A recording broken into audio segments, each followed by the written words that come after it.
হাদিস আল আদাবুল মুফরাদ হাদিস নাম্বার 552। নহে সেই ব্যক্তি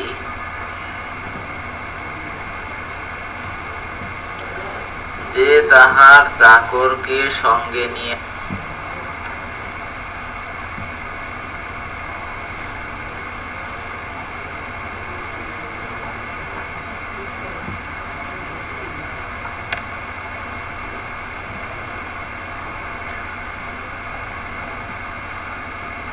অহংকারী নহে সেই ব্যক্তি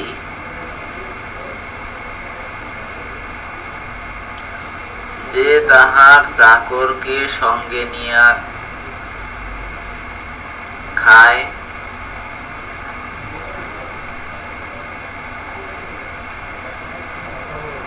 গাদায় চড়িয়া বাজারে বাহির হয়,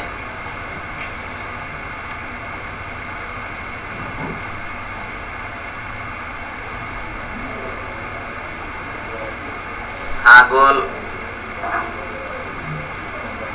লালন পালন করে এবং উহা দোহনও করে।